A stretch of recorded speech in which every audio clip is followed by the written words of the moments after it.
Makin paham, makin sehat. Kali ini saya akan membahas tentang askariasis atau yang dikenal dengan kecacingan.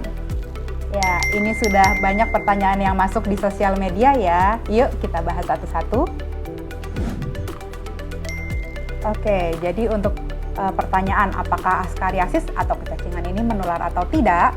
Jadi, penyakit askariasis atau kecacingan ini merupakan penyakit infeksi yang disebabkan oleh cacing, di mana dia ditularkan dari media tanah yang terkontaminasi dengan telur cacing yang dapat masuk ke saluran pencernaan dan juga melalui larva cacing yang masuk melalui kulit.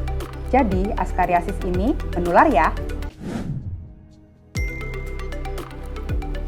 Oke, jadi pertanyaan selanjutnya tentang faktor resiko penularan ya. Jadi, faktor resiko penularan askariasis atau kecacingan ini berkaitan dengan sanitasi yang kurang baik. Misalnya, buang air besar sembarangan, tidak mencuci tangan sebelum ataupun setelah makan, kemudian mengkonsumsi buah-buahan atau sayur-sayuran yang tidak dicuci dengan baik ataupun tidak dimasak dengan baik. Selain itu, konsumsi air yang terkontaminasi dan juga buat anak-anak nih yang suka main di tanah, kalau tidak pakai alas kaki itu jadi faktor resiko untuk penularan kecacingan. Ya, jadi gejala dari kecacingan ini dapat kita lihat dari adanya penurunan nafsu makan. Nah, kalau penurunan nafsu makan ini dibiarkan, maka akan berdampak kepada gizi anak tersebut menjadi gizi kurang ataupun bisa sampai gizi buruk. Dan kalau ini dibiarkan berkepanjangan, maka anak tersebut bisa menjadi stunting ataupun pendek. Nah, selain itu, pada anak juga akan terasa gatal pada anus, terutama pada infeksi oleh cacing kremi, sehingga anak cenderung untuk menggaruk-garuk pada area anus.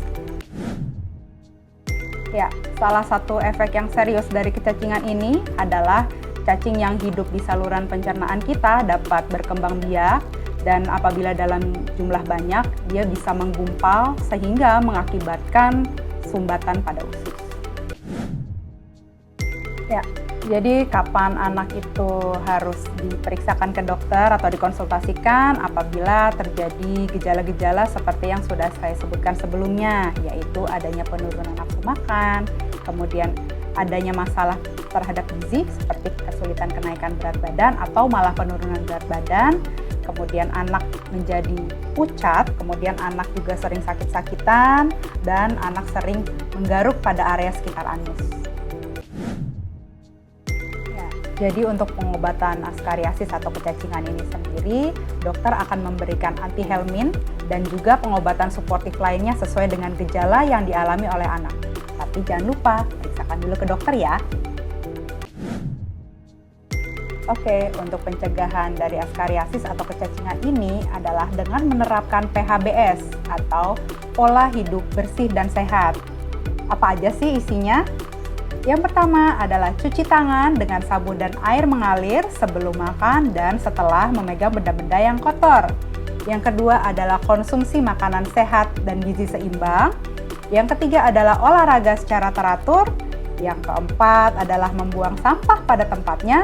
Dan yang tidak kalah penting, ajarkan anak sejak dini untuk buang air kecil dan buang air besar di toilet.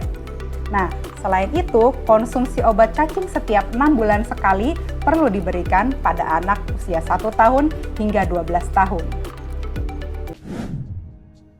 Nah, itu tadi sekilas tentang askariasis atau kecacingan. Jadi, kalau anak-anak sahabat Brawijaya mengalami gejala-gejala tersebut, segera periksakan ke dokter ya. Makin paham, makin sehat.